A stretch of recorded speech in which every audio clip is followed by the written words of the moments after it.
नमस्कार, आप देख रहे हैं बड़ी खबर में हूं नगमा। देश के कई थर्मल पावर प्लांट्स में कोयला के घटते स्टॉक को लेकर चिंता बढ़ती जा रही है। इस कोयला संकट का पावर सप्लाई पर पड़ने वाला असर जो है उसकी भी आशंका बढ़ रही है। सोमवार को गृह मंत्री अमित शाह ने ऊर्जा मंत्री और कोयला मंत्री के साथ एक अहम समीक्षा बैठक की है। कोयले की सप्लाई को बढ़ाने के विकल्पों पर चर्चा की गई है। कई इलाकों से कुछ बिजली कंपनियों द्वारा मुनाफाखोरी की शिकायतें भी आ रही हैं। पूरे देश के अंदर इस टाइम स्थिति काफी नाजुक है। कई सारे मुख्यमंत्री केंद्र सरकार को लिख चुके हैं इस बारे में। कोयला संकट को लेकर दिल्ली सरकार ने लगातार तीसरे दिन ये सवाल उठाया। मुख्यमंत्री अरविंद केजरीवाल ने कहा, इमरजेंसी हालात पैदा न हो, इसके लिए दिल्ली सरकार केंद्र सरकार के साथ मिलकर कोशिश कर रही है। बढ़ते दबाव के बीच गृह मंत्री अमित शाह ने सोमवार को ऊर्जा मंत्री आर.के. सिंह और कोयला मंत्री प्रहलाद जोशी के साथ 90 मिनट तक बैठक कर हालात की समीक्षा की। सेंट्रल इलेक्ट्रिसिटी अथॉरिटी के मापदंड के मुताबिक देश के 175 थर्मल प्लांट्स के पास औसतन 18 दिनों का कोयले का स्टॉक होना चाहिए, लेकिन ऊर्जा मंत्री के मुताबिक थर्मल प्लांट्स के पास अभी औसतन 4 दिन का ही स्टॉक है, यानी कोयले के तय स्टॉक का सिर्फ 22.22%। कई थर्मल पावर प्लांट्स के पास सिर्फ 1 दिन का ही कोयले का स्टॉक बचा है।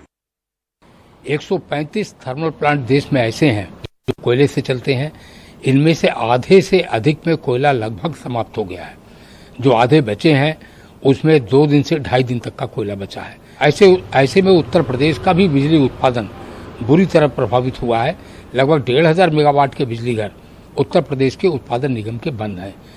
4 दिन अगर मिनिमम है तो वो ठीक है थोड़ा बहुत तब तक, मगर फिर भी 4 दिन का थोड़ा अलर्ट है कि आपको कॉशन करना पड़ेगा, आपको रिप्लेनिश करना है, जल्दी से जल्दी करना है।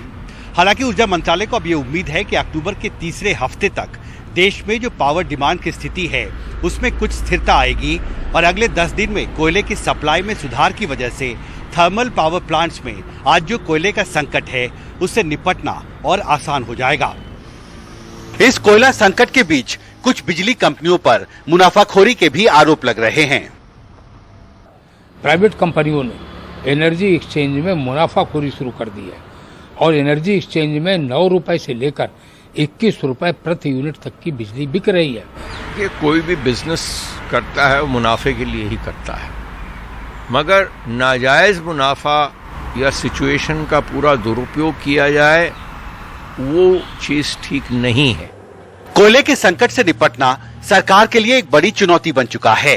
अगले कुछ दिनों में स्थिति में तेजी से सुधार नहीं हुआ तो हालात और तनावपूर्ण होंगे। दिल्ली से शरद शर्मा के साथ हिमांशु शेखर, एनडीटीवी इंडिया।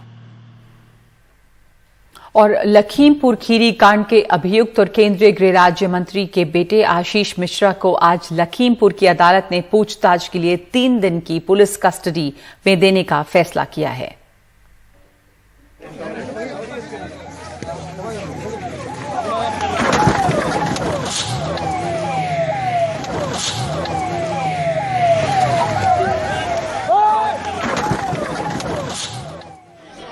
देश के गृह राज्य मंत्री अजय मिश्रा के बेटे आशीष मिश्रा उस कांड के आरोपी हैं और उन्हें शनिवार को आधी रात के बाद जेल भेजा गया था। आज उनकी रिमांड के लिए लखीमपुर की दीवानी और सेशन कोर्ट में लंबी बहस चली। अदालत ने 3 दिन की पुलिस रिमांड मंजूर कर ली। 15 यानी 3 दिन का पुलिस कस्टडी रिमांड स्वीकृत किया गया है शर्तों के साथ। क्या शर्तें हैं सर? क्या शर्तें हैं? शर्तें हैं कि उनको मेडिकल कराया जाएगा, प्रताड़ित नहीं किया जाएगा और अधिवक्ता उनके दूर खड़े होकर के बात कर सकते। शनिवार को लखीमपुर में पुलिस अफसरों की एक टीम ने आशीष से 12 घंटे तक पूछताछ की थी।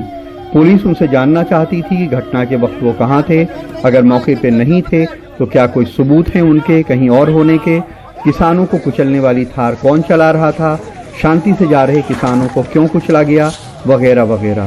पुलिस उनके जवाब से संतुष्ट नहीं हुई। हम लोगों ने पाया कि वो नॉन कोऑपरेशन कर रहे हैं, सहयोग नहीं कर रहे हैं, विवेचना में कई सारी बातें नहीं बताना चाह रहे हैं। तो नॉन कोऑपरेशन इन सब कस्टडी में ले रहे हैं, अरेस्ट कर रहे हैं। पुलिस ने आशीष मिश्रा की 14 दिन की पुलिस कस्टडी रिमांड के लिए अर्जी दी थी। आशीष के वकीलों ने इसका विरोध किया। उनका कहना था कि 12 घंटे की पूछताछ काफी है। पुलिस आशीष को टॉर्चर करना चाहती है। अधिवक्ताओं का एक पैनल उनके साथ मौजूद रहेगा ताकि उनका किसी प्रकार का कोई हैरेसमेंट या कोई थर्ड डिग्री ना हो सके। कोर्ट ने भी स्पेशली आदेश किया है कि किसी प्रकार का मानसिक या शारीरिक उत्पीड़न आशीष मिश्रा और मुन्नू का नहीं किया जाए। लखीमपुर कांड अब एक देशव्यापी मुद्दा बन चुका है, इसलिए ये रिमांड बहुत जरूरी थी ताकि पुलिस किसी नतीजे पे पहुंच सके कि उन किसानों को किसने कुचला, कौन है इसके लिए दोषी। लखीमपुर में प्रतीक श्रीवास्तव और लखनऊ में कैमरामैन राजेश गुप्ता के साथ कमाल खान, एनडीटीवी इंडिया। लखीमपुर खीरी हिंसा को लेकर कांग्रेस ने आज देशव्यापी मौन प्रदर्शन किया। कांग्रेस महासचिव प्रियंका गांधी लखनऊ में मौन धरने पर बैठी। प्रियंका गांधी केंद्रीय गृह राज्य मंत्री अजय मिश्रा के इस्तीफे की मांग कर रही हैं। उन्होंने पहले भी बयान दिया है कि मंत्री के इस्तीफे तक उनकी लड़ाई जारी रहेगी।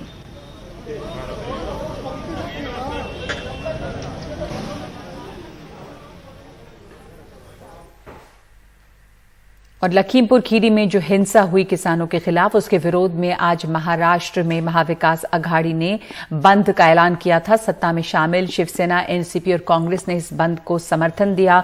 दुकानें बंद रहीं, सड़कों पर लोग कम दिखे, लेकिन उन लोगों को परेशानी जरूर हुई जो आम लोग के कामकाज थे। एनसीपी और कांग्रेस के नेताओं ने अलग अलग जगहों पर लखीमपुर खीरी हिंसा के विरोध में प्रदर्शन भी किया। बेस्ट की 8 बसों में तोड़फोड़ भी हुई है, जिसके बाद सड़कों से बेस्ट की बस कुछ समय तक गायब रही। शिवसेना के कार्यकर्ता डरा धमकाकर ऑटो बंद कराते भी नजर आए। ईस्टर्न एक्सप्रेस वे पर भी प्रदर्शन करते दिखाई दिए। बाद में बेस्ट की बसों को लोहे का ग्रिल लगाकर चलाया गया, लेकिन लोगों को परेशानी का सामना जरूर करना पड़ा। अभिनेत्री और शिवसेना नेता उर्मिला मातोंडकर ने हमसे बातचीत में बताया कि जिस तरह बड़ी हस्तियों को नस्ल भेद के खिलाफ ब्लैक लाइव्स मैटर आंदोलन में शामिल हो रहे थे, उसी तर्ज पर किसानों के मुद्दे में भी साथ खड़े होने की जरूरत है। उर्मिला ने फार्मर्स लाइव्स मैटर का नारा भी दिया। कुछ महीनों पहले पुलिस अट्रॉसिटी के चलते एक इंसान की हत्या हुई थी और पूरे जग भर में अमेरिका से निकलकर ट्रेंड चला ब्लैक लाइव्स मैटर। अगर हमारे यहाँ के लोग, नेता लोग, सेलिब्रिटीज, सब लोग उठ के बढ़ चढ़ के ब्लैक लाइव्स मैटर करते हैं, तो what are farmers? They are us, they are our blood and they are our people. कि हमें अपने आप के लिए और अपने लोगों के लिए खड़ा रहना पड़ेगा। फिर उसे आप जो कुछ गिने चुने लोग हैं जो कहना चाहे कह सकते हैं। Farmers lives matter, they all matter. और इस वक्त बड़ी खबर में एक ब्रेक के बाद कर्नाटक में से सरोगेसी के ऊपर एक रिपोर्ट।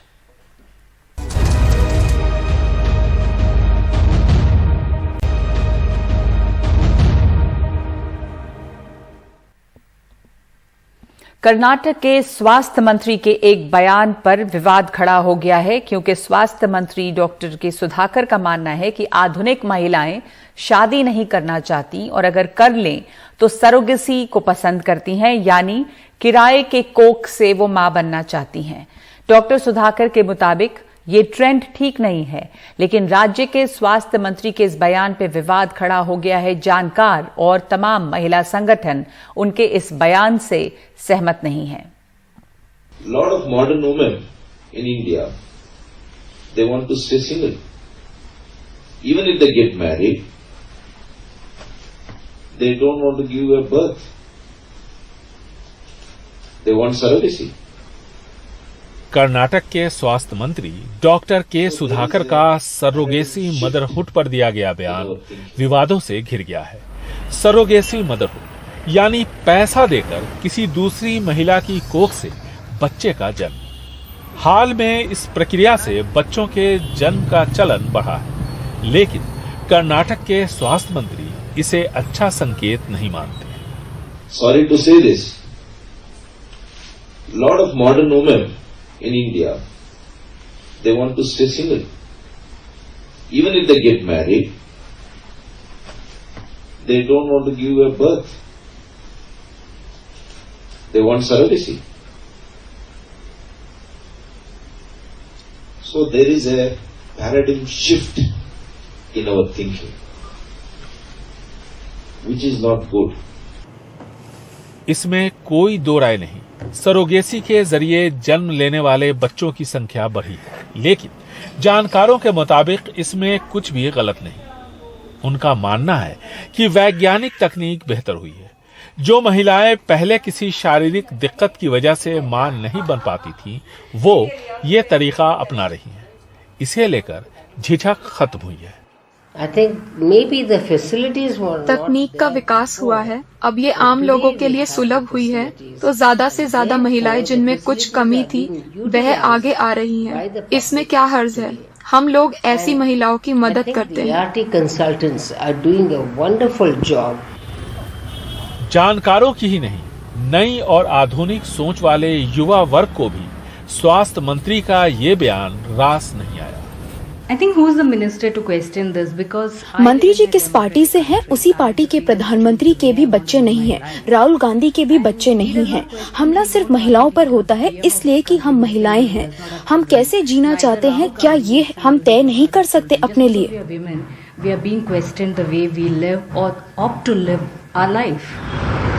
महानगरों की तेज रफ्तार जिंदगी में बहुत कुछ पीछे छूट जाता है। इन सब के बीच सरोगेसी मदरहुड को लेकर कर्नाटक के स्वास्थ्य मंत्री डॉक्टर सुधाकर के बयान पर नए सिरे से वाद विवाद शुरू हो गया है। बेंगलुरु से कैमरामैन कुमार के साथ निहाल किदवई, एनडीटीवी इंडिया।